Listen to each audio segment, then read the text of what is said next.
I was broke. Not just struggling to pay rent broke. I'm talking eat packets of ketchup to survive broke. So when I saw a listing for a night security position at a McDonald's just outside of town, I didn't hesitate. The pay was too good to be real, but I didn't ask questions. I signed the contract in less than 5 minutes. The manager, a pale guy named Ron with eyes that never blinked, handed me a laminated sheet before my first shift. "Just follow the rules," he said. "Don't improvise. Don't deviate. Don't ask the night staff questions." I laughed, assuming it was some sort of corporate joke. He didn't laugh back. The McDonald's was spotless. Not a single fry on the floor, not a single ketchup stain on the tables. But it had this stillness, like time had paused right before something bad. And the deeper I walked into the kitchen, the colder it got. My breath fogged up in the freezer aisle, even though I wasn't inside it. I pulled the rule sheet from my pocket and read them again. Rule 1. Do not enter the play place after midnight. Rule 2. If the drive-thru speaker crackles with static, do not respond. Rule 3. If someone knocks on the front door after 3 a.m., they are not real. Let them knock, I chuckled, until the speaker crackled behind me. It was 12:04 a.m. I hadn't touched the drive-thru console, but the static buzzed like a wasp's nest in my ear. Then a voice. No words, just breathing. Labored. Wet. I took my hand off the console and stepped back. The static cut instantly. Silence so sharp it hurt my ears. Rule 2, I reminded myself. At 1:15 a.m. the fryer turned on by itself. No food, no order. Just boiling oil hissing like it was angry. I checked the kitchen cameras. Nothing. But when I looked closer at the corner of the monitor, I saw it. A single coin resting beside the register. I hadn't seen it before. It looked old and faceless. I walked to the front counter. Sure enough, there it was. A rusted silver coin, no markings, no shine, just cold to the touch. I picked it up. It was warm, almost pulsing. I dropped it. It hit the tile with a strange metallic hum, then spun by itself for nearly 30 seconds before tipping over. At 2 a.m. the place lights flickered on. I hadn't touched the switches. I remembered Rule 1, don't go in after midnight. But the security camera covering that area went black, static. Then a high-pitched giggle came through the monitor speakers. I froze. No kids were here. No one should be. Out of instinct, I turned the corner and peeked into the place through the plexiglass. Nothing moved. No one inside. But the red slide glistened, like something wet had just slid down it. I backed away slowly. That's when the door behind me creaked open, the freezer. The freezer had been locked since I arrived. I hadn't opened it once. But now the door hung slightly ajar, thick mist pouring out across the tiles. I stepped closer, and something crunched beneath my foot. I looked down. Another coin. Exactly the same, no face, no value, but somehow heavier. I didn't pick up the second coin. I just stared at it, heart thudding. Then the freezer door slammed shut on its own. A loud, sharp bang that echoed through the restaurant. The sound felt too big for this place. Like the freezer had a deeper room behind it, one I wasn't supposed to know about. At 2:45 a.m. the back office phone rang. I didn't even know it had a landline. I let it ring 5 times before picking up.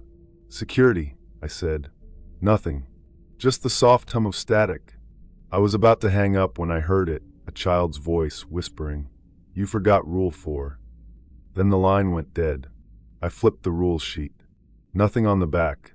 I reread the front, slowly. But there, scribbled faintly in the corner like it had always been there, was Rule 4. Do not let the man in the grimace costume speak to you. I dropped the paper. My hand was trembling. We hadn't had mascots in years. The break room door creaked open behind me. I turned, and there it was, a faded purple costume, the oversized round one with stubby arms and a warped grin. It was standing in the doorway, unmoving. The mouth was too wide, too human, and it whispered, "You're late." I ran, slammed the break room door shut and locked it. The thing didn't follow. When I checked the monitor, the costume was gone. Nothing showed in the hallway, but one of the cameras was down, the one pointed at the lobby. In its place was black and white static and breathing. 3:02 a.m. The front door knocked, soft at first, then louder and louder, like bone against glass. I remembered Rule 3, do not answer. Let them knock. It kept going, a rhythm like a heartbeat, then it stopped. I thought it was over, until I heard footsteps behind me. I turned around slowly. Nothing there, but the front door was wide open now, and cold air blew across the floor. The register screen lit up on its own. Order 9.99, one sole, no ice. The printer spat out a receipt, curling onto the floor.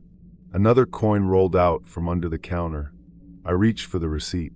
The ink was smudged, but one thing was clear.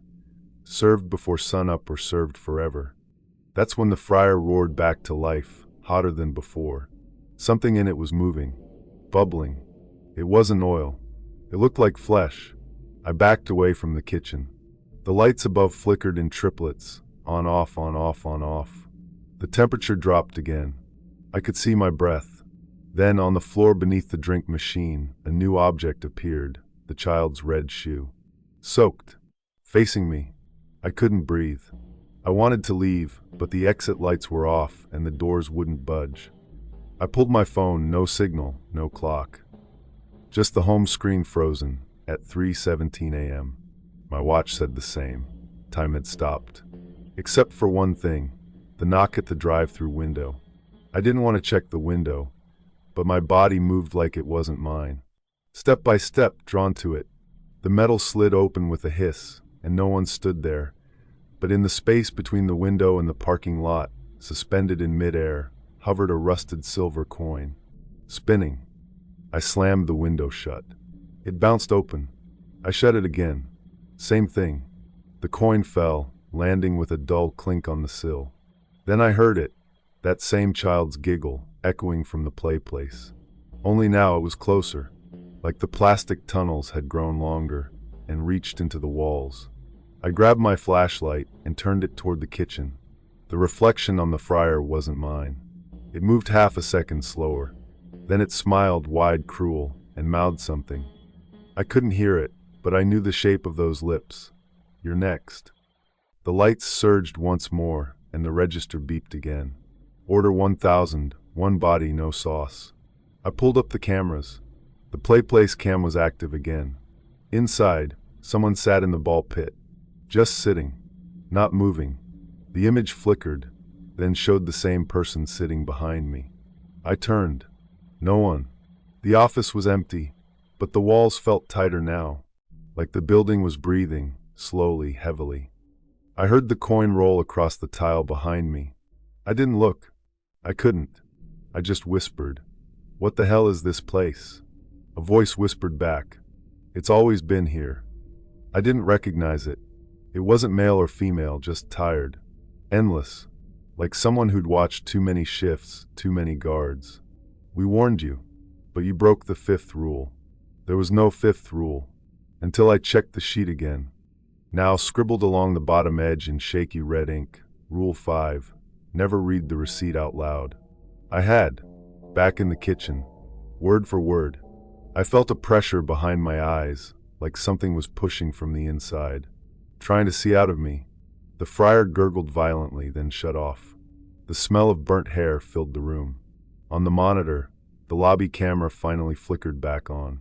But now it showed only one thing, a massive, grinning face pressed against the glass of the front door. I never heard it open. I stepped into the dining area. The tables had moved, rearranged into a spiral. In the center sat a single Happy Meal box.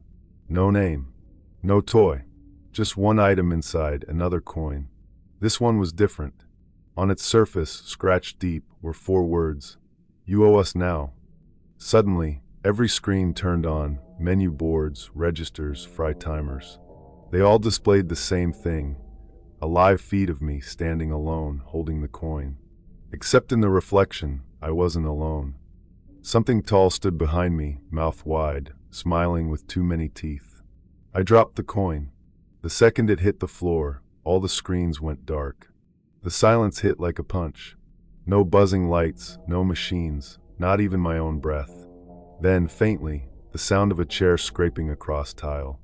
I hadn't moved, but something was now sitting at a table behind me.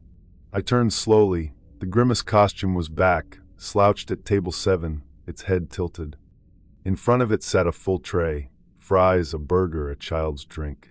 It lifted its hand, not to wave but to point, directly at me.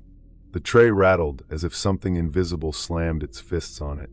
The lights flickered on, but it wasn't McDonald's lighting anymore.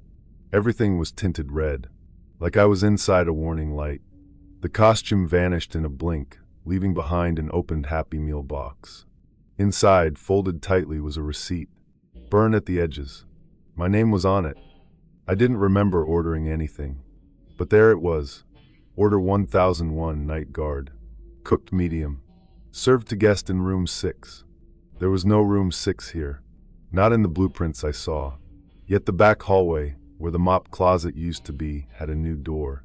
Just marked 6. Against all logic, I opened it. The hallway beyond was too long to fit inside this building. The tiles were black, and the walls were meat-colored. Not painted, actual flesh. Something pulsed behind them. The lights buzzed overhead, but there were no bulbs. Just open eyes. I walked anyway, because that's what the job demanded, right? Keep order. Keep routine. At the end of the hallway, a figure waited. Pale, sharp-suited, and too tall. No eyes. Just the same smile I'd seen on the monitor. He spoke without moving his mouth. Coin, please. I had nothing in my hands, but my pocket felt heavy. I reached in. Of course, the faceless coin. Cold now. No pulse. Just wait. I held it up. The figure nodded once and stepped aside. Behind him, a hatch opened in the floor. Inside, only blackness and the smell of spoiled ketchup. No going back, the figure said. Not after order 999. I asked what that meant.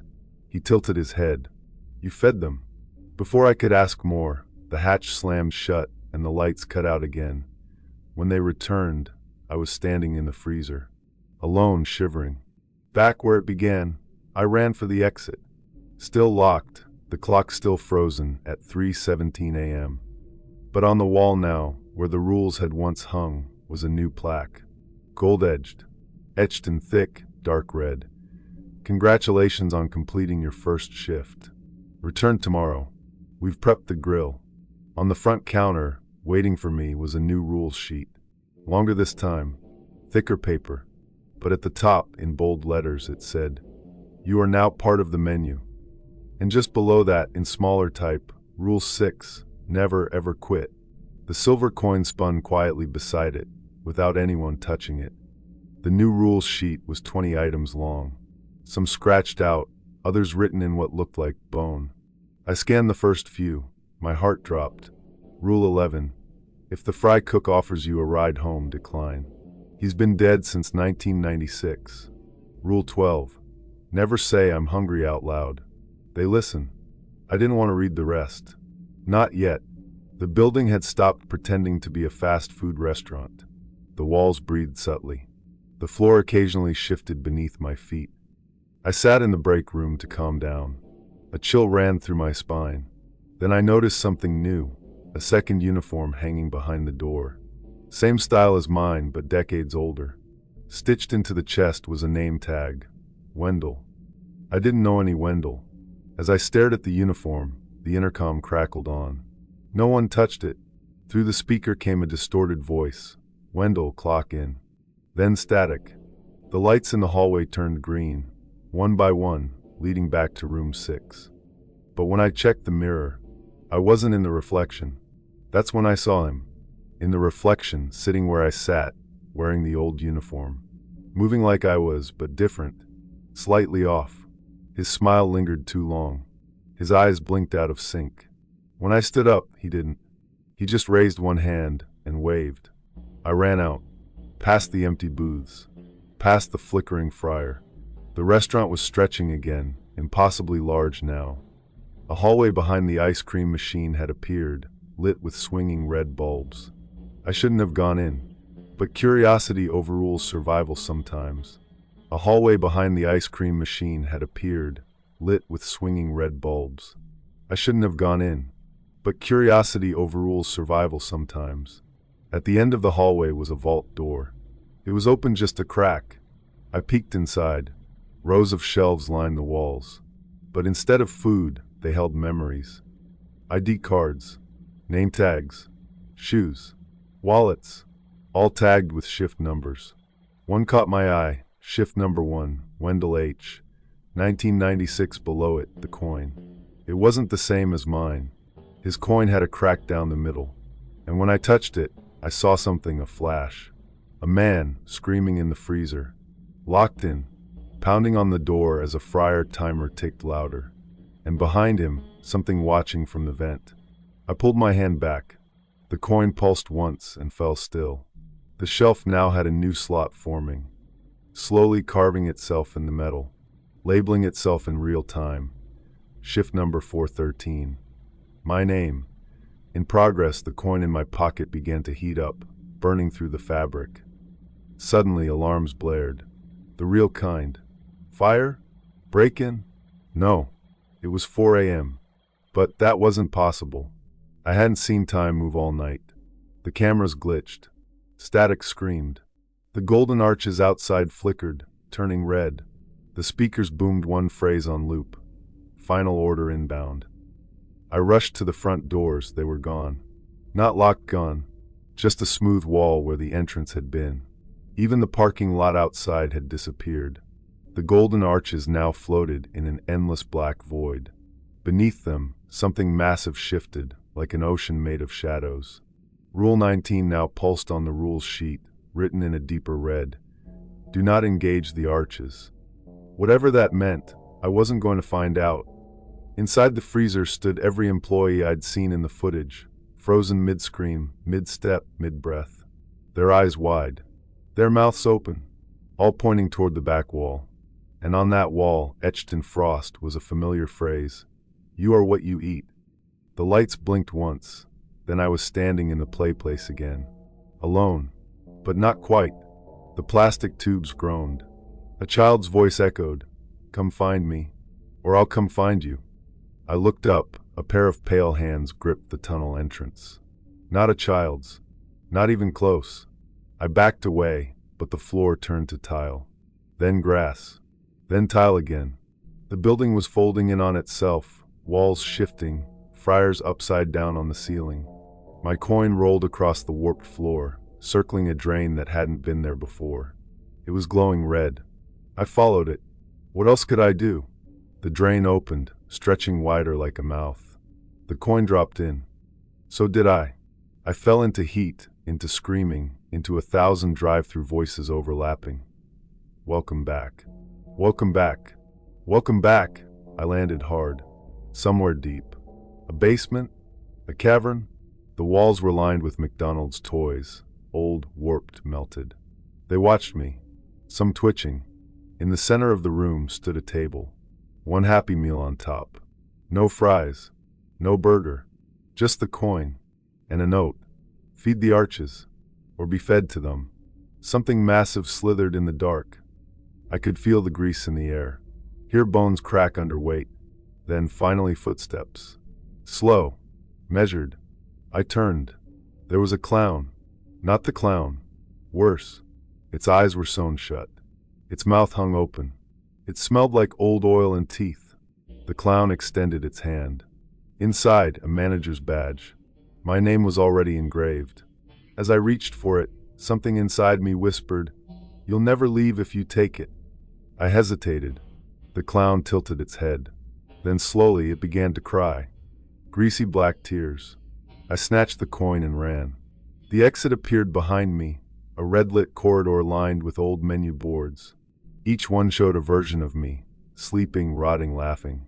I didn't look back, didn't stop, until I burst out through the back door, into daylight. The McDonald's was gone. I stood in a field where the restaurant had been. No golden arches, no building, just grass, wind, and the faint smell of fries that had soaked into my uniform. I looked down. My coin was gone. In its place, a receipt, still warm. Order 413, completed. Await reassignment. My phone buzzed for the first time in days. One new message. You've been promoted. Check in at your next location. Attached was an address, a McDonald's 2 towns over. I threw the phone, but the second it hit the ground, it turned into another coin. This one still pulsing. I walked for hours, hoping it was over, hoping it was a breakdown. But every time I passed a mirror, my reflection wore a uniform with a different name tag. Sometimes Wendell, sometimes worse. One said, "Meet," and it smiled when I didn't. I finally reached a small gas station. A woman behind the counter smiled too wide. "Rough shift?" she asked. I didn't answer. She slid something across the counter. Not money, not food. The coin. My coin. But now it had a tiny bite mark along the edge. I ran into the bathroom and locked the door. My reflection was back to normal, but it winked. I pulled off my shirt. A new tattoo had formed across my chest. Now hiring. No experience necessary. And below that, burned into my skin, a phone number. I dialed it. I don't know why. A voice answered immediately. "Calm. You've done well." I asked what was happening, who they were. The voice paused. "We're the hunger between shifts. The thing that chews when the lights go out. Then, get ready. You're on double duty tonight." I left the gas station. No car. No map. Just me and the ever-growing sense that my world had been rewritten. That somewhere behind the walls of fast food joints across the country, something ancient and starving waits, and I was just the latest name on its napkin. As night fell, I realized I wasn't alone. Across the road, under a busted street lamp, someone stood in a McDonald's uniform, watching me, silent, holding a tray. On it, a single item, the coin. I looked away for 1 second, and they were gone. But the tray remained. Pinned to the tray was a note. "Do not abandon your station. The arches remember." I turned the coin over for the first time ever. There were words etched into the back. Small, almost invisible. "You are the shift." That night, I didn't sleep. I didn't eat. The stars above me flickered like faulty bulbs. In the wind, I heard fryer grease bubbling. Every shadow looked like a uniform. Every sound felt like breathing. And deep in my pocket, the coin began to whisper again. I returned home, or what should have been home. But my key didn't fit the lock. My name wasn't on the mailbox anymore. Someone else lived there now. A man in a red polo shirt, with golden arches stitched to the collar. He smiled when he saw me. "You're almost ready," he said. I didn't ask how he knew me. I just backed away. The world around me felt thinner now, like a cardboard set. Even people looked different, less detailed. Like extras in a commercial. Everyone had the same smile. And in every trash can I passed a single silver coin. I tried checking into a motel. The clerk slid me a room key without asking. "Same shift, huh?" he said. I looked down. My hands were greasy. My uniform had returned, even though I'd burned it the night before. And stitched into the name tag this time. Wendell. The motel room was identical to the break room back at the restaurant. Same table. Same buzzing light. Same buzzing in my ears. On the pillow lay another list of rules, but this time not printed. Etched into a napkin, in something like bone dust. Rule 1. If the arches appear in your dream, do not eat the fries they offer. Rule 2. If you hear drive-through orders from under the bed, ignore them. Rule 3.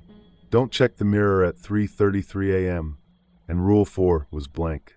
But I swear I saw it changing, morphing into my name. I didn't sleep. I stared at the coin on the nightstand. It had begun to spin on its own. Not fast, just enough to let me know it was alive. At exactly 3:33 a.m. the bathroom light turned on. I didn't go in, but I heard a voice whisper from the drain. "Your shift isn't over." I left the motel before sunrise. But the streets didn't look the same. Buildings were rearranged. Fast food logos glowed like stars in a strange new constellation. And in the distance, a new McDonald's had appeared. Bigger, older, as if it had always been there. The doors opened before I touched them. The lobby was empty. No registers, no booths. Just a long hallway of framed employee photos. At the end hung a portrait of me, eyes blacked out, coin over my mouth.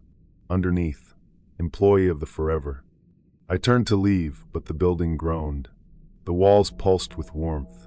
A speaker crackled to life. Final evaluation in progress. Proceed to the freezer. My legs moved on their own, like something else had punched in for my body. The freezer was colder than death. Inside were rows of red bags, each marked with a date and a name. I opened one. It held a heart, still beating, wrapped in a uniform. Mine. Another bag held a coin. Cracked. Smoking. Still whispering. "Welcome back, Wendell." As I backed away from the bags, the door slammed shut. Frost crawled across the walls like veins. Over the intercom, a low chant began. One shift. One body. One coin. I screamed. No one answered. Then the freezer floor split open, revealing a staircase made of bone. The air thickened as I descended. Grease dripped from the walls. Flickering signs floated midair. Breakfast served all night, no refunds, and one that just said, "Feed." At the bottom, I found a blackened counter, and behind it, an ancient register covered in flesh. A mouth opened where the cash drawer should be. "Payment," it hissed. I pulled out the coin, shaking, and dropped it in. The mouth swallowed it whole. Then from the back, a tray slid forward. No food, just a straw. Bent, blood-stained, warm. A second voice echoed from the dark. "Your order has been accepted. Please proceed to the manager's office." I turned slowly. There was a hallway lined with playpen netting, soaked in something thick and red. At the end, a single door. Gold letters spelled Wendell. Inside was a desk. Familiar. Mine. On it, my original application, burned around the edges. Beneath it, a single rule, handwritten in ink that moved like bugs. "There is no quitting. There is only promotion." And stapled to it, my photo. Eyeless. Smiling. Suddenly, the walls peeled back, revealing a vast factory. Conveyor belts carried bodies in uniforms. Some twitched. Some whispered. One looked up at me and mouthed, "You let us in." It was the first guard. Then another. Then dozens. All of them me. A booming voice filled the chamber. "You were the gate." I dropped to my knees. The coin rolled out of my pocket again, this time glowing white-hot. It melted into the floor. A shape rose from the puddle, tall, thin, wearing a crown of fry boxes. It spoke without sound, its jaw unhinged. I saw decades of service in its eyes, blood rituals wrapped in marketing slogans. Behind it, arches turned, bleeding golden light. "Final shift begins now," it said. My uniform rewrote itself. Name tag, franchise host. I turned to run, but the arches pulled at my limbs like gravity. The crowd of me chanted, "Welcome home, Wendell." Their voices bled into fryer sizzles, door chimes, and the hum of neon. I screamed, but no sound came, just static. Suddenly light. A flash. I stood outside, the McDonald's behind me now a smoking crater. A coin lay at my feet. Whole. Cold. My phone buzzed. "Congratulations on completing orientation. You are now authorized to train new hires." Below that, a list of addresses. I ran, but the streets were different again. The sky hung lower. Street lights buzzed in a language I couldn't translate. A boy on a bike passed me, wearing the same name tag I'd just seen. Wendell. He didn't have a shadow. I tried throwing the coin away. I buried it, dropped it in a sewer, burned it. But every morning, it returned to my pocket, colder, heavier, whispering less like a voice and more like a memory I didn't want back. My reflection changed daily. One morning, it was a clown version of me, grease-painted lips, empty eyes, mouthing, "Order up." Another day, it was blank. Then one night, it leaned forward without me and said, "He's late for the shift." Desperate, I found an old church locked. Abandoned. I broke in. The altar was gone. In its place, a register. And behind it, that same mouth waiting. It didn't speak. Just opened slowly, like it knew I'd be back. I fell to my knees and begged. I just wanted a job. From the shadows, something answered. We just wanted a host. The coin burned in my hand. This time, when I looked closer, it had a second face etched faintly into it. My own. Mouth sewn shut. That night, my phone rang again. New location assigned. Permanent shift. Attached was an address in a state I'd never been to. But I already knew the place. I'd seen it in the freezer. In my dreams. In the reflection that wasn't mine. I arrived by morning. A half-built McDonald's on the edge of nowhere. No doors. No walls. Just a foundation, and the coin, resting dead center on a tray. The second I touched it, voices filled the air. Thank you for joining the Forever franchise. Now I sit here each night, alone, or maybe not. Sometimes I swear someone walks in, pale, confused, looking for a job. I hand them a uniform. Their name tag always says trainee. They don't question it, neither did I. The rules never stop changing. They arrive as whispers, carvings in the walls, fryer grease patterns. Some nights, the walls bleed ketchup. Others, the intercom hums lullabies in reverse. But the worst? Sometimes, I forget there was ever a world outside. Tonight, I found a note under the register. Shift complete. New host en route. I smiled, for the first time in forever. And just before I faded, I flipped the coin one last time. It landed on its edge, and stayed there, still spinning, waiting for you.